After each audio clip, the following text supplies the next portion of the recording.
The 3 concentration camps at Auschwitz were operative over a period of less than 5 years.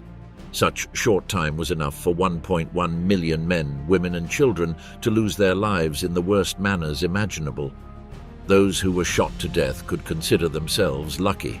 For the rest, every day was hell. They had to endure gruesome scientific experiments, chemical and physical castration, tortures of all kinds, inhuman living conditions, overcrowded and rat-infested barracks, and of course witnessing the deaths of those they loved the most. There were nearly 1,000 concentration camps distributed along the territory controlled by the Third Reich, but none like Auschwitz. This is the story of the most infamous and deadly of the Nazi concentration camps during World War II. Welcome to the Marshall Memoirs. Heart of Darkness. What was Auschwitz? When Soviet Red Army troops stormed through the iron gates of Auschwitz near modern-day Krakow in Poland, they were astonished by what they found. Piled up in rat-infested red brick barracks, thousands of bodies that could scarcely be called people were languishing.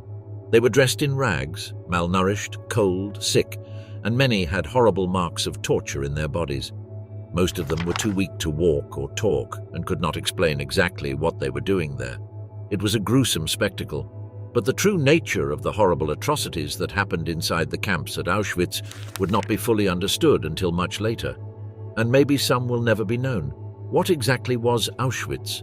A former World War I camp for transient workers and later a Polish army barracks, Auschwitz, the Dachau, was the main camp and administrative headquarters of a camp complex located in southern Poland. Located 50 kilometers or 30 miles southwest of Krakow, the site was first suggested in February 1940 as a quarantine camp for Polish prisoners.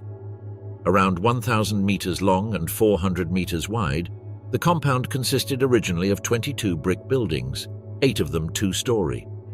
A second story was added to the others in 1943, when 8 new blocks were built. Auschwitz started receiving prisoners in early 1941. By March 1941, 10,900 people were imprisoned in the camp, most of them Polish nationals. That number would dramatically increase as World War II was progressing. Of the 1.3 million people sent to Auschwitz, 1.1 million were murdered. The number of victims includes 960,000 Jews, 865,000 of whom were gassed on arrival, 74,000 non-Jewish Poles, 21,000 Romani Gypsies, 15,000 Soviet prisoners of war, and up to 15,000 others. These could be anything from communist militants, partisans, gays, handicapped people, mentally ill patients, common criminals, and persons whom the Nazis disliked for one reason or other. Those not gassed were murdered via starvation, exhaustion, disease, individual executions, or beatings. Others were killed during medical experiments.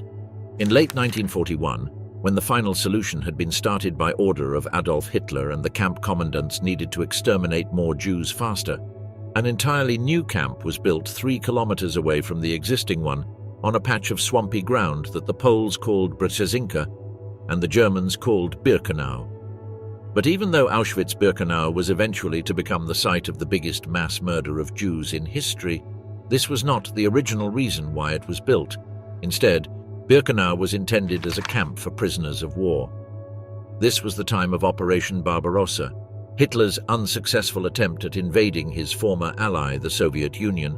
The task of designing and building the new camp fell to SS Captain Karl Bischoff, newly appointed chief of the Auschwitz Construction Office, and an architect, SS Corporal Fritz Ertl. However, from the onset, it is obvious that the accommodation they planned was unable to sustain human life in any form.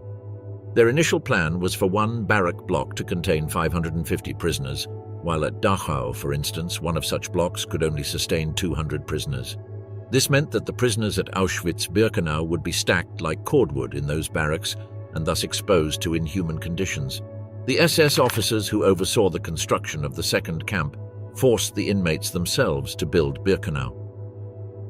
Of the 10,000 Soviet prisoners that began building Birkenau that autumn, only a few hundred were still alive the following spring. They worked day and night without stop under the harsh vigilance of SS staff. The marshlands around Auschwitz were an unhealthy place to work, and diseases spread among the inmates. After finishing this new camp, which would become the main center for exterminating Jews in the Third Reich, Heinrich Himmler was so pleased that he allowed for the construction of another camp in the vicinity. This third camp was destined for slaves working in the IG Farben factory that was installed at the same site. These constructions made Auschwitz-Birkenau an impressive and deadly building complex that was a crucial part in the Third Reich's killing machinery. Although the orders came directly from Heinrich Himmler, the leader of the SS, the day-to-day operation and most of the innovations that made Auschwitz different from the rest of the death camps came from the mind of only one monstrous man: Rudolph Hse, masterminding a genocide. On April 30th, 1940, SS Captain Rudolph Hse achieved one of his greatest ambitions in life. At the age of 39, and after 6 years' service in the SS, he had been appointed commandant of one of the first Nazi concentration camps in the newly conquered territories of the East. On that spring day, he arrived to take up his new duties in a small town in what had been, until 8 months earlier, southwest Poland, and was now part of German Upper Silesia. The name of the town in Polish was Oświęcim, but the Germans renamed it Auschwitz. There was just one problem. Although Hse had been promoted to commandant, the camp he was to command did not yet exist. He had to supervise its construction from a collection of dilapidated and vermin-infested former Polish army barracks, grouped around a horse-breaking yard on the edge of the town.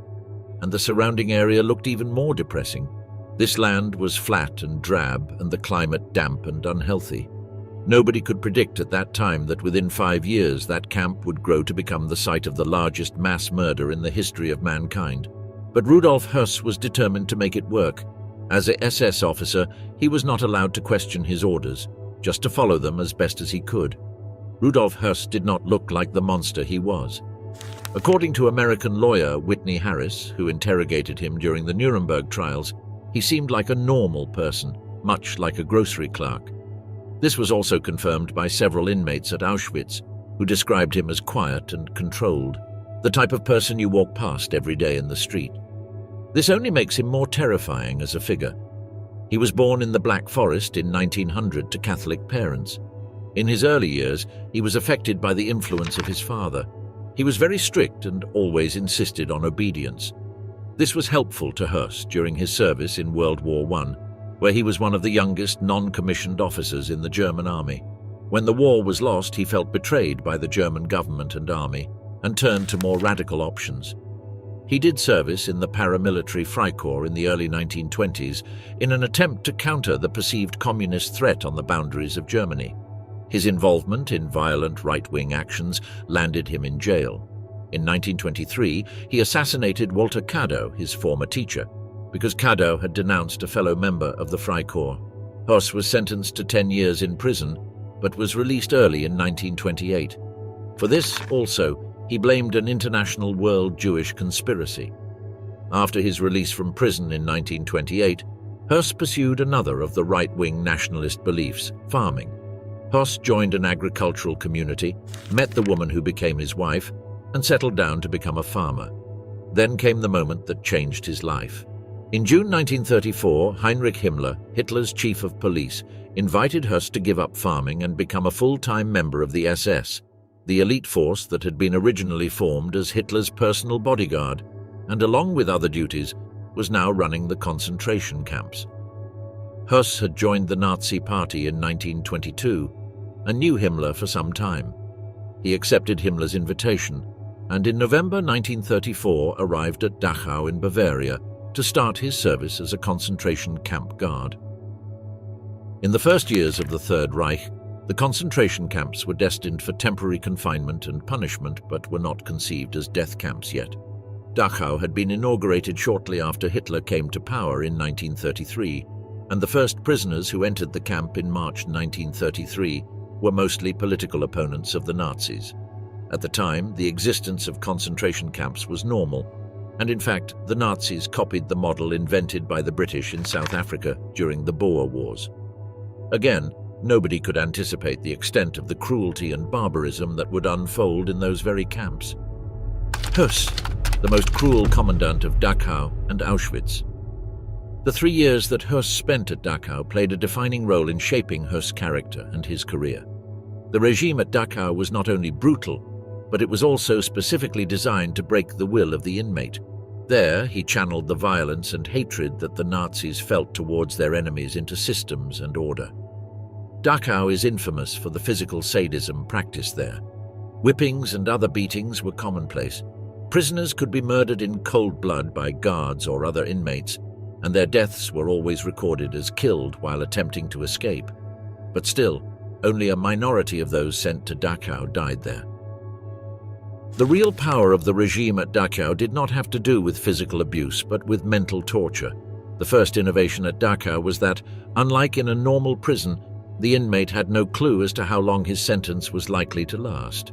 This uncertainty had deep psychological consequences and was an important factor in wearing down the prisoners. Because of this alone, their life in camp was a torment. Added to this uncertainty was the way in which the guards could play with the minds of the prisoners. One of the best examples of how the guards played psychological games with the prisoner rather than physically punishing them was a demonstration they usually did to inmates. The guards would show up to the prison blocks with a long rope, but they would not use it to hurt the prisoners. Instead, they would perform a demonstration of the best way to tie a noose so that they could hang themselves. Then they would just leave the rope where the prisoners were and leave. Inmates were required to keep their barracks and clothes absolutely meticulous. Regular inspections by the SS guards meant that they could punish the inmates for even the slightest infraction, or even imaginary ones. Everyone in a block could be locked down and ordered to lie silent and motionless in their bunks for days. Another innovation that was introduced at Dachau, but soon made their way around the whole concentration camp network, was the system of Capos. The Capo system subsequently also would play an important part in the running of Auschwitz. The authorities at the camp would appoint one prisoner to be Capo in each block or work commando, and this inmate would have enormous power over his fellow prisoners. The Capo's main job was to see that the work got done. In order to do this, he had to push his men. As soon as the SS guards were no longer satisfied with him, he would cease to be a Capo and return to the other inmates. Usually when this happened, the other prisoners would beat him to death his first night back. Thus, while at Dachau, Hse learned the essential philosophy of the SS and how to treat inmates at concentration camps.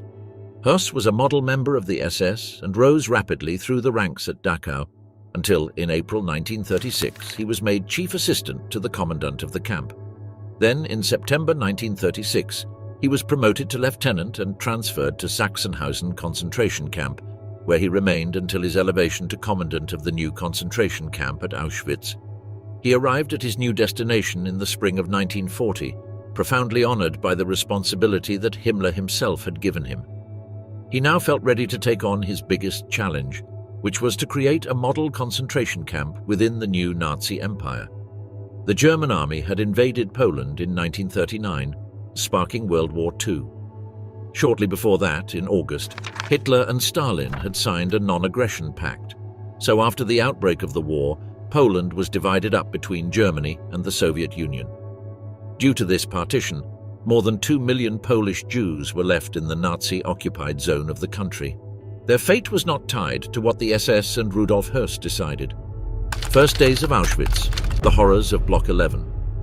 Until the last year of operation, Auschwitz had never been conceived as a camp to kill Jews. It was always physically changing, often in response to what was happening at the battlefront. The first prisoners to arrive at Auschwitz on June 14, 1940, were not Poles but Germans. It was a group of 30 criminals transferred from Sachsenhausen concentration camp. As they were ethnic Germans, they had a certain status over the rest of the prisoners, and they would become the first Capos. As such, they acted as agents of control between the SS and the Polish prisoners. The immediate task for the newly arrived criminals was simple. They had to build the camp themselves.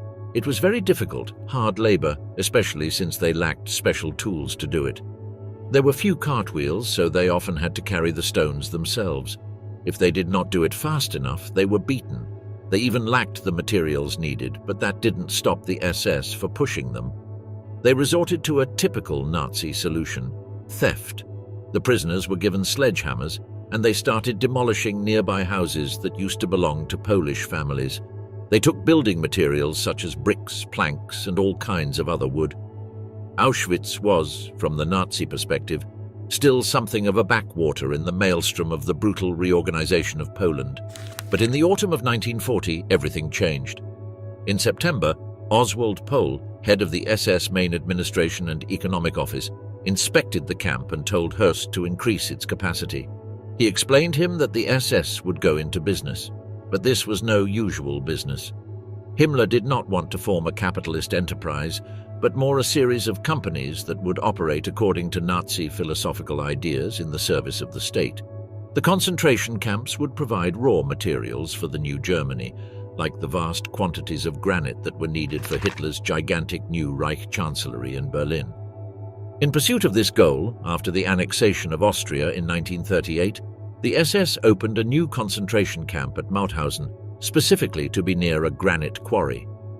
Among the buildings created in the early months of the camp, there was one that the inmates especially regretted building. It was known as Block 11, and the mention of this number was enough to chill the blood of any person who was interned at Auschwitz. From the outside, Block 11 looked like any of the other red brick barrack-like buildings that ran in straight rows throughout the camp. But it served a unique and somber purpose.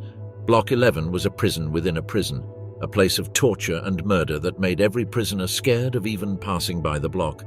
Inside Block 11, prisoners were hanged from the beams on the roof with their hands on their backs until they couldn't feel their bodies.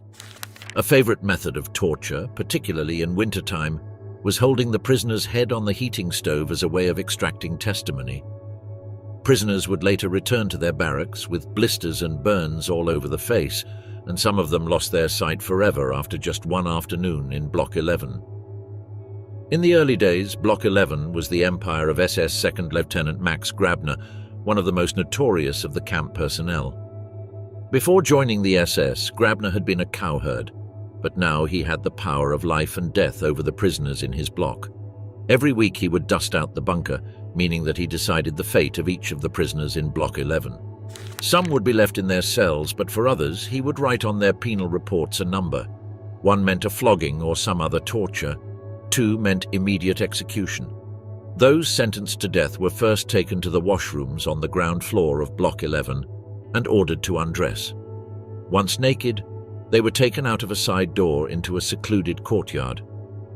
The yard between Block 11 and Block 10 was bricked off from the rest of the camp, so that nobody could see what happened there.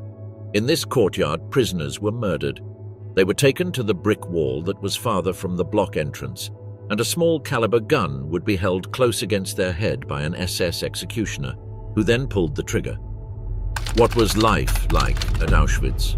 Originally, Auschwitz had been conceived as a holding concentration camp, or as the Nazis called them, a quarantine camp. Its purpose was to keep prisoners before they were sent on to other concentration camps in the Reich. But within days, it became clear that the camp would function as a place of permanent imprisonment in its own right. The camp at Auschwitz needed to imprison and terrorize Poles at a time when the whole country was being ethnically reordered. Thus, even in its first incarnation as a concentration camp, Auschwitz had a proportionately higher death rate than any normal camp in the Reich. Of the 20,000 Poles initially sent to the camp, more than half were dead by the start of 1942. Thanks to this, Auschwitz rapidly gained a reputation as a brutal place. Any prisoner of the Third Reich would be scared to death if they were sent to Auschwitz. Prisoners who arrived at the camp were either sent directly to the gas chambers or to a reception center near the entrance gate. There, they were tattooed, shaved, disinfected, and given a striped prison uniform. As well as the uniform, inmates were given a colored triangle that they had to sew to the uniform. Criminals got purple or green triangles depending on the seriousness of their offenses. The cloth triangle was red for political prisoners, brown for gypsies, pink for homosexuals, and black for Jehovah's Witnesses and for the so-called asocials. Jews were identified by a yellow Star of David. The first inmates to have their prison number tattooed were Soviet prisoners of war. Auschwitz was the only concentration camp where prisoners were tattooed. Initially, the tattoos were not placed on the prisoner's arm but punched onto the chest with long needles. The resulting wound was then filled in with ink. This way, identification was easier and faster, especially when the inmates were found dead around the camp. Once every prisoner was identified and wearing the correct uniform, they were sent to their barracks, where they had to pick a bed. If they found a free bed, it was only because their occupants were now dead. Most of the time, however, there were no available beds, so they had to sleep on a patch of straw on the cold stone floor. Every night they had to stand in the courtyard for roll call. This was often the time when the ultimate fate of some of them was decided. In the struggle for survival within the camp, two groups of people were singled out from the moment of their arrival for particularly sadistic treatment: priests and Jews. They, together with Polish Catholic priests, were more likely than the other inmates to fall into the hands of the penal commando unit run by one of the most notorious capos of all, Ernst Krankemann. Krankemann arrived at the camp in the second batch of German criminals, transferred from Sachsenhausen on August 29, 1940. Many in the SS disliked him, but he had two powerful SS supporters in Karl Fritzsch, Hse's deputy, and Gerhard Palitzsch, the commandant's chief assistant.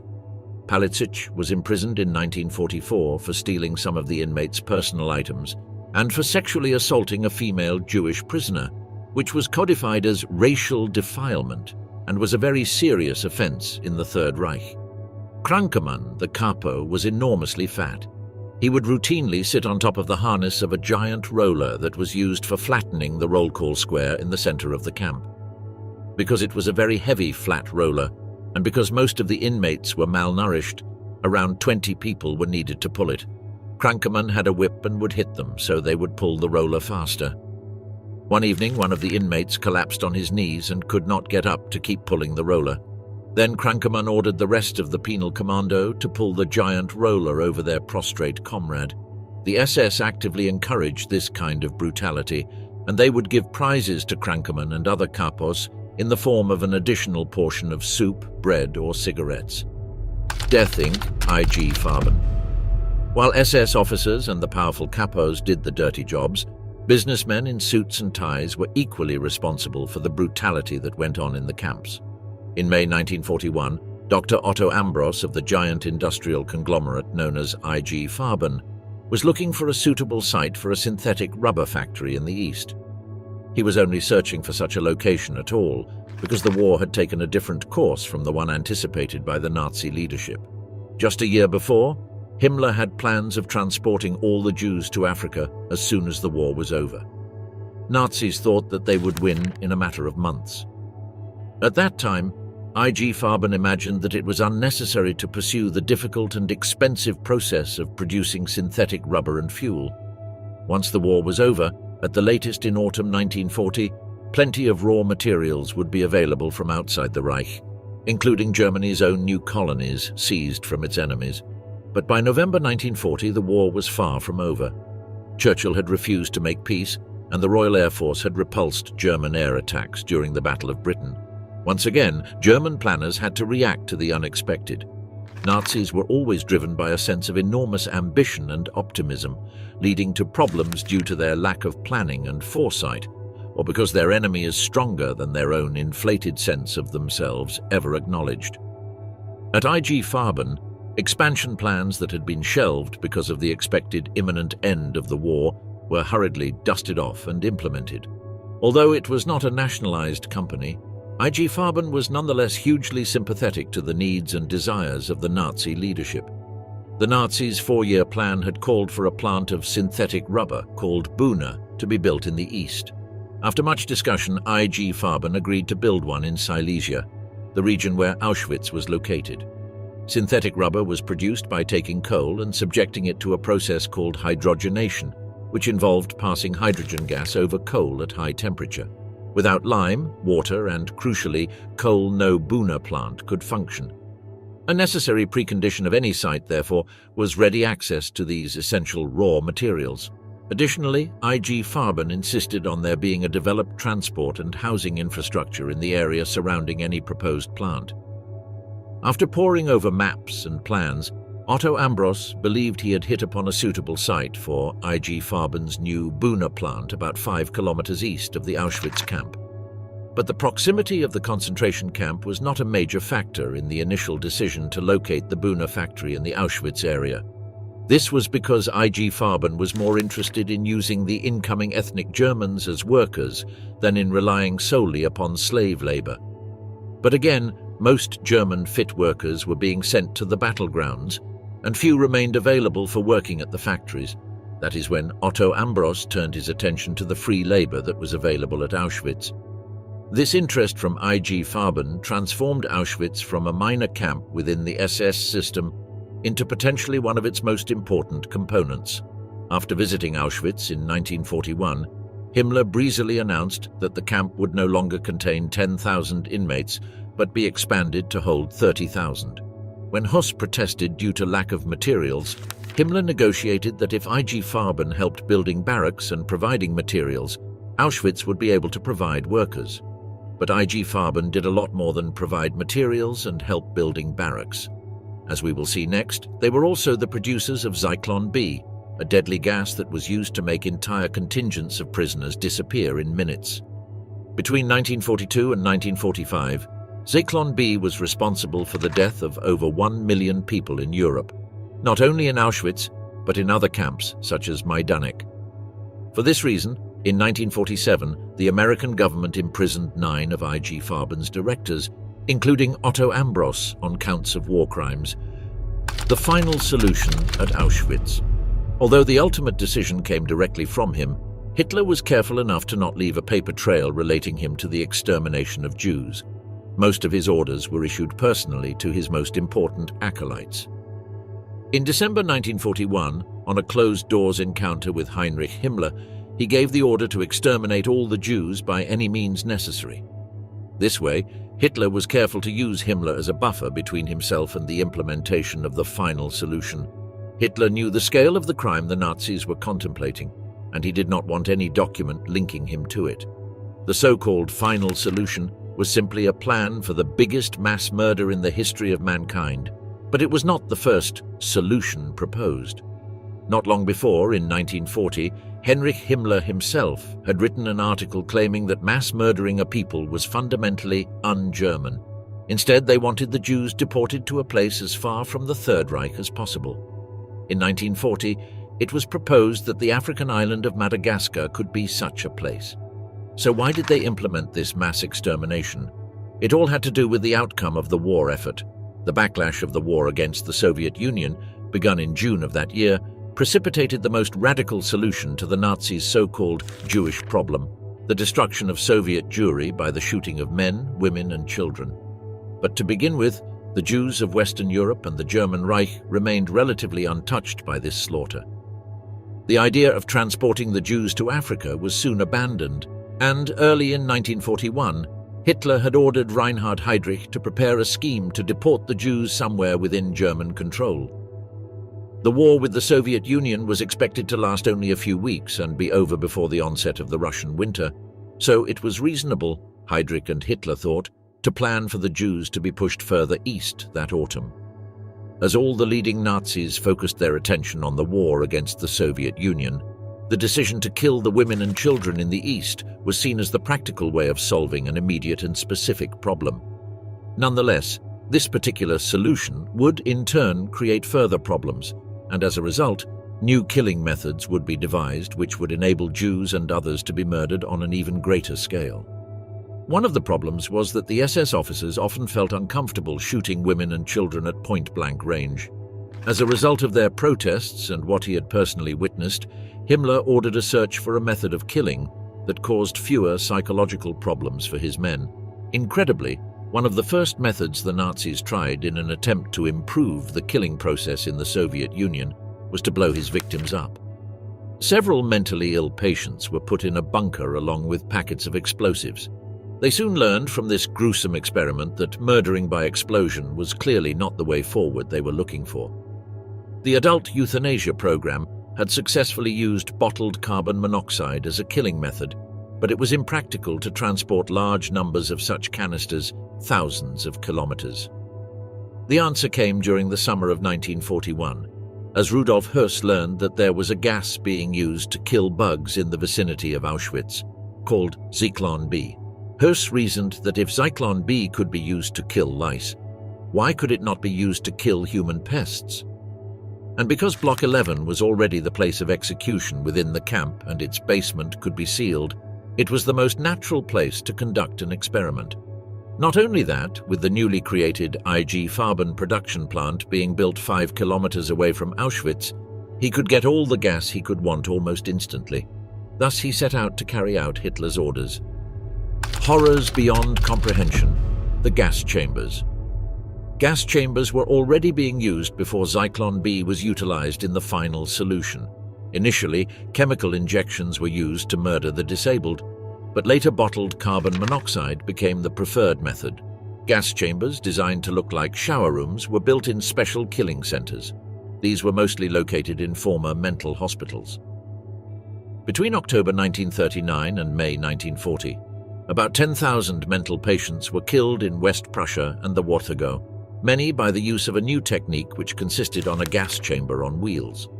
Victims were shoved into a hermetically sealed compartment in the back of a converted van and then asphyxiated by bottled carbon monoxide.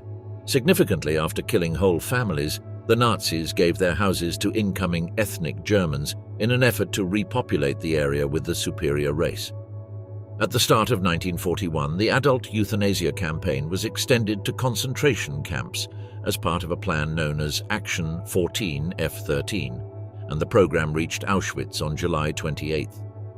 During evening roll call, it was said that all the people who were sick could leave to be healed at a hospital. Some inmates felt happy that they would finally receive medical attention, but others knew this was a lie. About 500 sick inmates, most of them volunteers but others selected by the SS, were marched out of the camp to a waiting train. All of them died in a gas chamber in a converted mental hospital at Sonnenstein, near Danzig. The first Auschwitz prisoners to be gassed were therefore not killed in the camp but transported to Germany, and they were not murdered because they were Jews but because they could no longer work.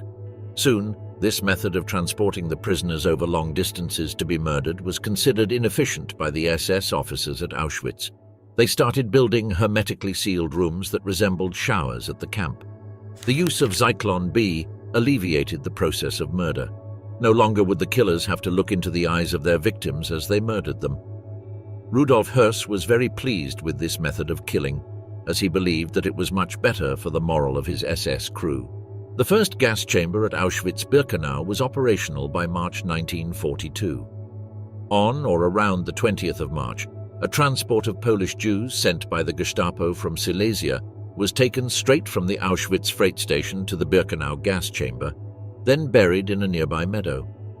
The gas chamber was located in what prisoners called the Little Red House, known as Bunker 1 by the SS. The Little Red House was a brick cottage that had been turned into a gassing facility. The windows had been bricked up, and its 4 rooms converted into 2 insulated rooms. In the doors of each room there were signs that said disinfection. A second brick cottage, known as Bunker 2 or Little White House, was converted and operational by June 1942. When Himmler visited the camp on 17 and the 18th of July 1942, he was given a demonstration of a selection of Dutch Jews who were murdered in a gas chamber in Bunker 2. He became very impressed by this method of killing, as well as with the building site of Auschwitz III, the new IG Farben plant being constructed nearby.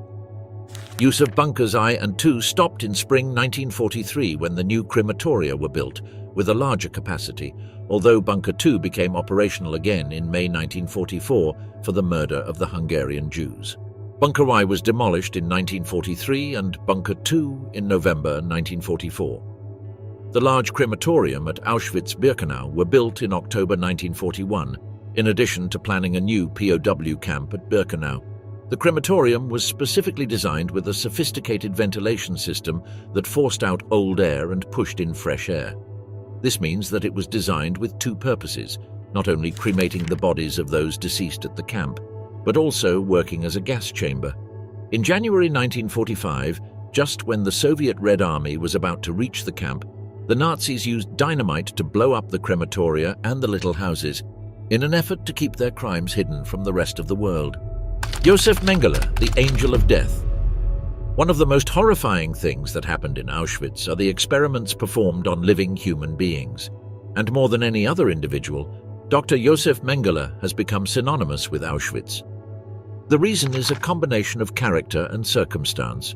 Character because Mengele reveled in the power he possessed at Auschwitz and the opportunities for heartless research the place offered, and circumstance because he arrived at the camp just as the Birkenau crematoria were completed and Auschwitz was about to enter its most destructive period. At Auschwitz, Mengele performed some of the most twisted and sickening so-called experiments in the history of medicine. He was especially interested in children.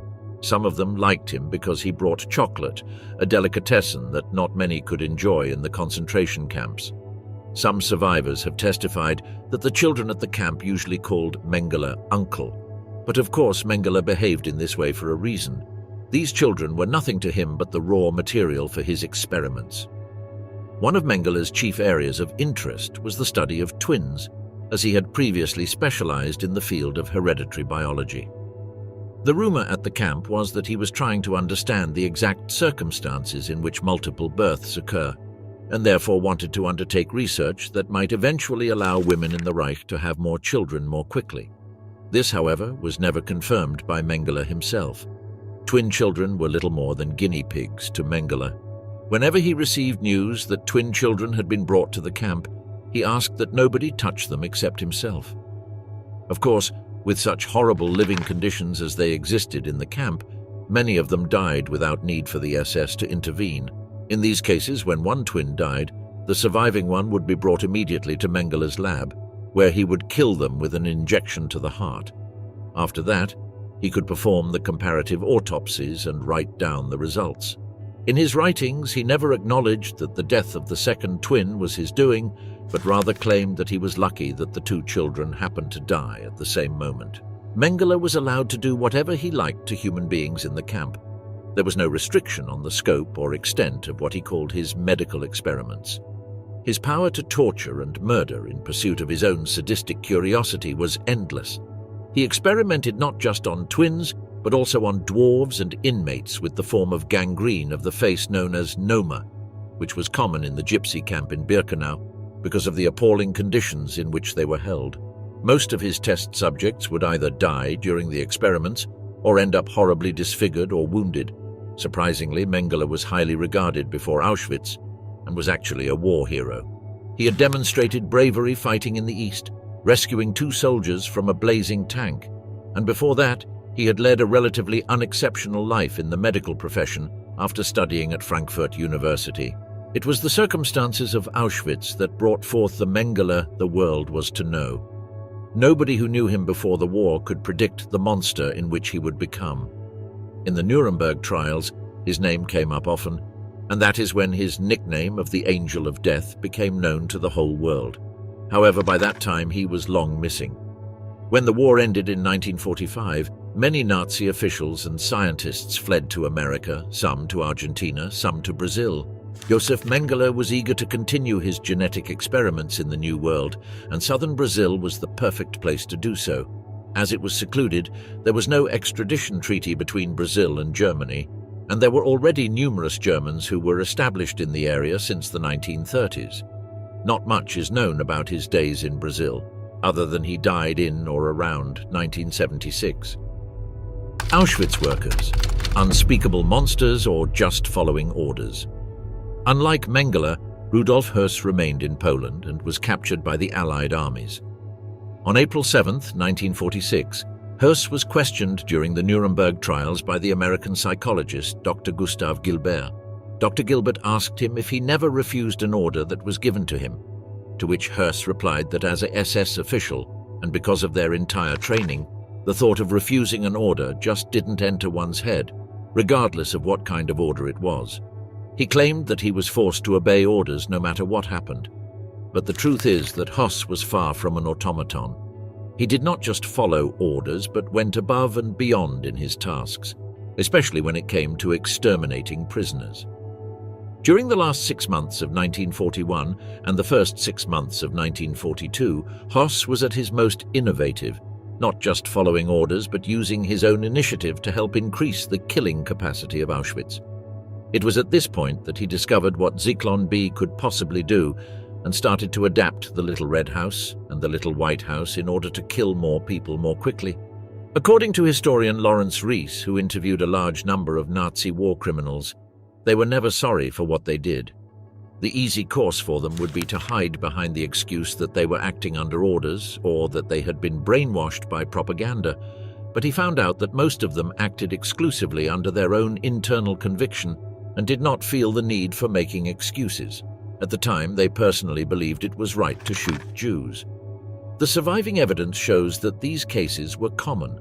At Auschwitz, for example, there is not one case in the records of an SS man being prosecuted for refusing to take part in the killings, while there is plenty of material showing that the real discipline problem in the camp, from the point of view of the SS leadership, was theft. The ordinary members of the SS thus appear to have agreed with the Nazi leadership that it was right to kill the Jews, but disagreed with Himmler's policy of not letting them individually profit from the crime. One of the most notorious thieves at Auschwitz was Gerhard Palitsch, who was ultimately disciplined for this crime. However, his punishment was not so harsh, mainly because Hse respected him, as he was one of the most vicious killers at Auschwitz. Palitsch would repeatedly claim to fellow SS members that he was responsible for shooting some 25,000 people in the back of the head. He told young girls to run around a closed yard and would shoot at them, killing them like rabbits. At other times, he would snatch a child from its mother's embrace and smash its little head against a wall or a stone. A prisoner testified during the Nuremberg trials to have personally seen Palitsch murder a family of 5. According to the testimony, the mother kept her youngest son, which was a baby, tight to her chest. Palitsch shot the baby in the head first, then Palitsch shot the child standing between his parents. The man and the woman stood motionless like statues. Then Palitsch seized the oldest child, threw him to the ground and standing on his back shot him in the nape. After that he first shot the woman and then the man. About 6,335 people worked for the SS at Auschwitz over the course of the camp's existence. 6,161 of them were men, but there were multiple nurses and female clerks working at the camp at different times. At its peak in January 1945, 4,480 SS men and 71 SS women worked in Auschwitz. This high number is probably attributable to the logistics of evacuating the camp. Not everyone working at the camp was a war criminal, but it is clear that everyone knew exactly what happened inside the barracks, on the courtyards, and in the gas chambers. Only a handful of them were caught, including Rudolph Hse, who was hanged in 1947 in the premises of the same camp he once ruled. The pain and sorrow of Auschwitz liberation. On January 20th, 1945, orders were served to exterminate the remaining population at Auschwitz as the Red Army was drawing near. During the next 7 days, special SS units murdered about 700 prisoners at Birkenau and nearby subcamps. Nearly 8,000 other prisoners escaped death because the Red Army was closing too rapidly on Auschwitz, and the SS members were concerned more with saving themselves than with following orders. Shortly afterwards, the guns fell silent, and on January 27th, Red Army soldiers from the 1st Ukrainian Front arrived at the complex. They found around 600 prisoners alive in the slave labor camp next to the IG Farben Buna plant, nearly 6,000 at Birkenau, and just more than 1,000 at Auschwitz main camp. Those left at the camps were the ones in worse conditions. The other 65,000 Auschwitz inmates that were considered fit by the Germans were drawn from the camps, and the SS officers made them travel west on foot.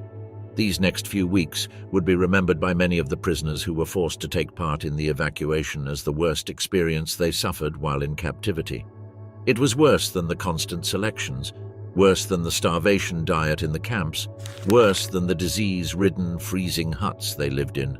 For the Auschwitz prisoners were embarking on a journey that would become known as a death march. Prisoners were beaten out of the camp, clad in thin prison garb that offered wholly inadequate protection against the snow and bitter wind of a Polish winter, and assembled on the road to begin the march. Many of them did not even have shoes.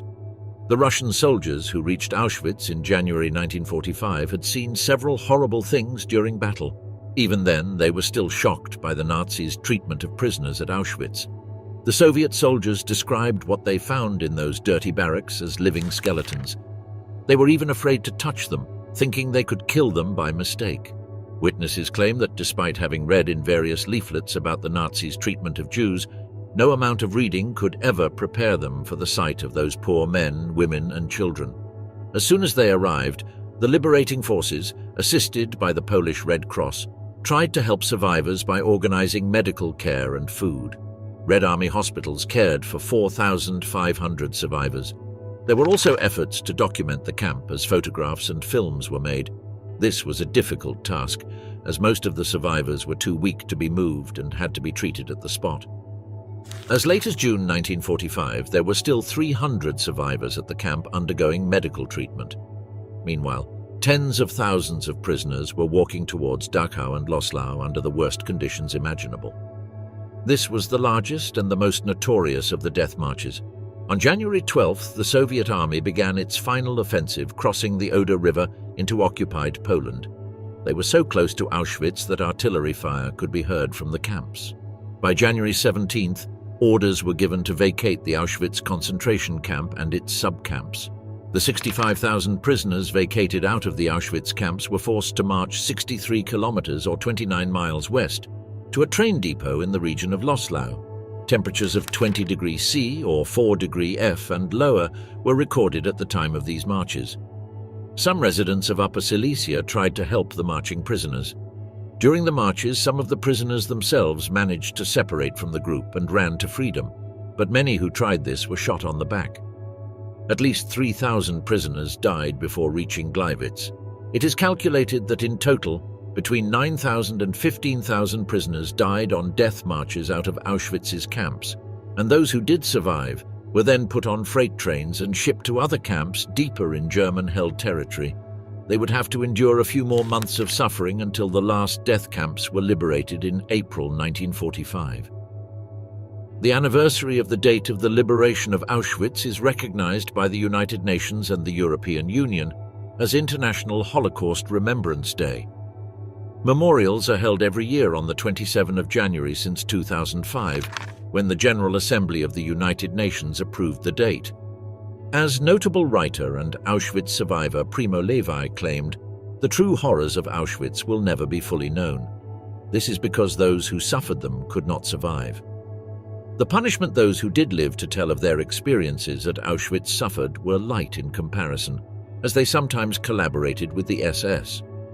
The whole story of Auschwitz lasted less than 5 years, but in that short period saw the deaths of more than 1 million people and the destruction of the lives of millions more.